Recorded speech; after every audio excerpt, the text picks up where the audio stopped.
Hey guys, today I want to take a look at Panzer Dragoon on the Sega Saturn.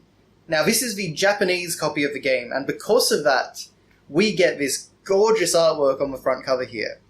For anyone that's actually seen the Western version of Panzer Dragoon, it is a very ugly box by comparison. This artwork is absolutely gorgeous, and just as a collector's piece, I think this is a great addition to the Sega Saturn collection. I mean, not even talking about the game itself.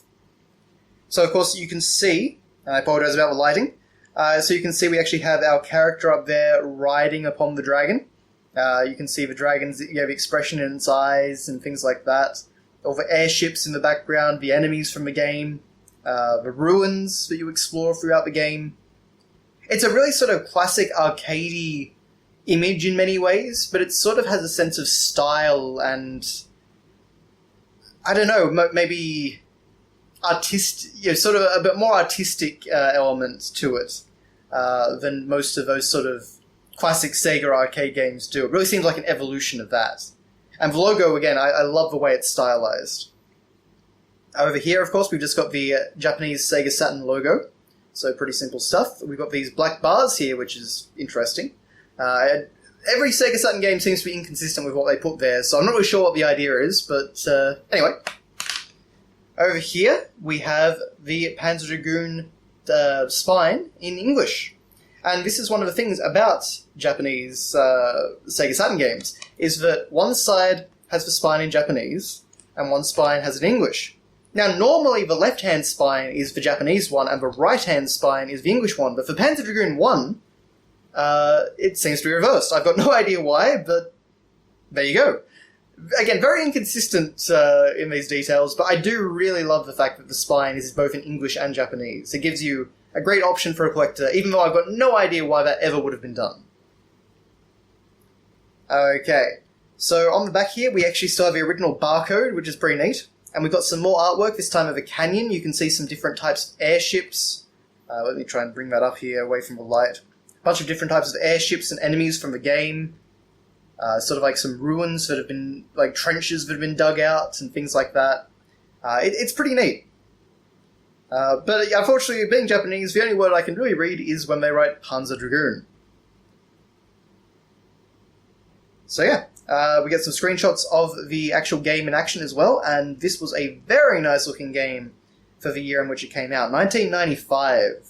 That's before Mario 64 wowed everyone. And this, even though this game has some performance troubles occasionally, it is, on the whole, very nice looking for the time. Okay, so then we have a disc that continues using the front cover artwork and looks really great for it. I love how the Sega Saturn discs often use the colour of the disc itself, that sort of silver colouring, to give it a sort of style. I love how it blends with the Sega Saturn logo just there. Unfortunately, though, if we pull it off, there's nothing here. Not quite as fancy as Knights.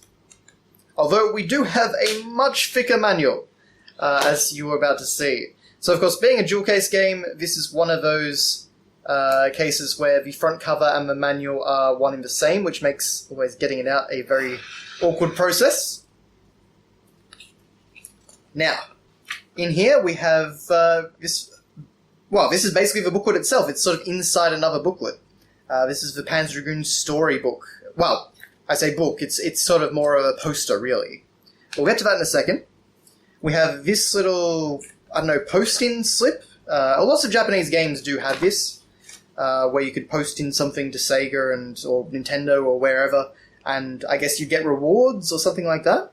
Or maybe it's warranty. I've never quite been sure, to be honest. Oh, we got a little picture of Sonic and Tails down there. That's pretty cute. And also asked about what systems you own. So probably things like, some weird choices as well, like the 32X, the Sega CD, 3DO, PC Engine Duo, PCFX. I'm sure Super Nintendo and NES and all that are on there as well. I just can't read the katakana. Could at one stage, but unfortunately my Japanese knowledge has lapsed in the years since. Okay. So then we have this, what kind of looks like someone took a picture of the TV and then stuck it on this little brochure here. But a little ad for Panzer Dragoon, 3rd of the 30th, 30th of March. I'm not really sure what that's about. 850 yen. Maybe it's a soundtrack or something. Yeah, really not sure what that's all about. But there you go.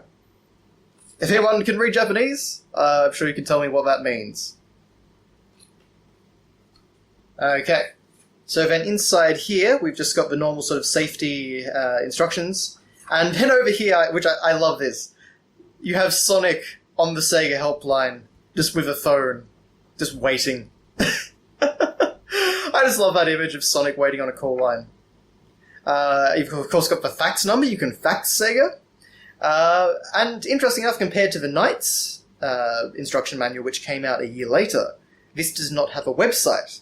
So that really shows you the transitionary period with which we were in at this point. Again, lots of Japanese text. Wish I knew what it said, but, 10 a.m. to 5 p.m, I can read that. And a little thing down here saying Sega Saturn Panzer Dragoon. I guess maybe you could cut that out and mail that into Sega for some reason. Unfortunately, it's a little bit damaged, so that's a bit of a problem. And on the back, we've just got the Panzer Dragoon logo. But that's really all there is to that. Okay, so then we get to the main event, the manual itself, Panzer Dragoon Story. So, this is one of those other games where the story is really not told very well in the game itself, but through manuals and guidebooks and things like that over the years, people have put a lot together about the Panzer Dragoon narrative. Now, so on this side we have this awesome-looking poster, I have to say, of the main character. I think his name's Kyle, which I presume is just like a weird Western name that they gave him. I'm sure he had some sort of weird name, unique name in the original game. Considering that, Panzer Dragoon actually has its own language, which is interesting. But it's an awesome poster anyway. Really nice artwork. I don't actually know who does the artwork for the Panzer Dragoon games, but I really love their style, and I'm sure I've seen it in some other series as well. But that's all that. We have some narrative information over here, but as usual, of course, that's in Japanese, so that doesn't really help me too much. But what we do have over here is our proper instruction manual. So we've got controls there, and this game is very simple. Zwei, which is the sequel, added at least one more button command, but this game is pretty basic in that way.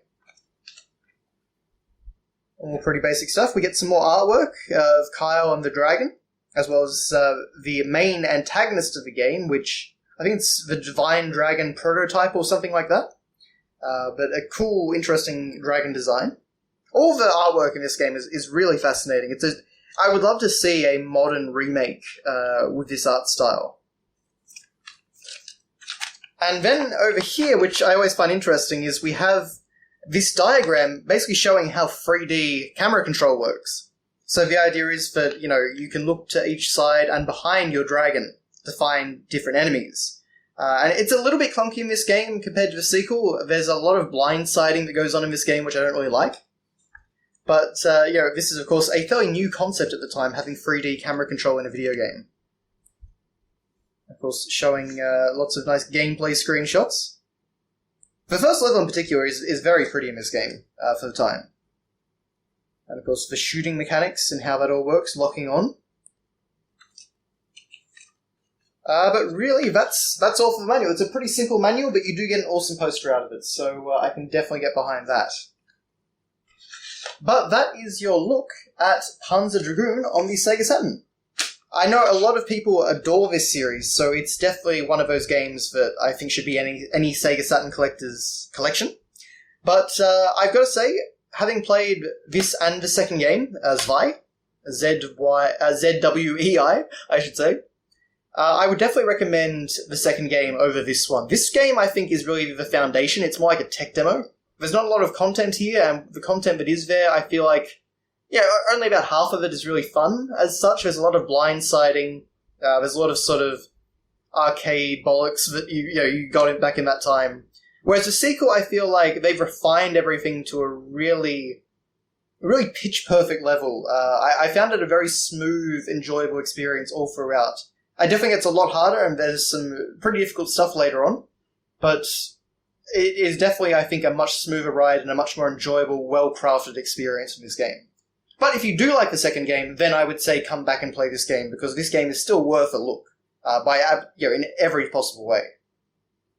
Hoping to play Sagas, I'll probably pick that up in Japanese and then, I don't know, maybe patch for discs or something like that. But, unfortunately that game tends to go for around $800 or so in English, so that's never gonna happen.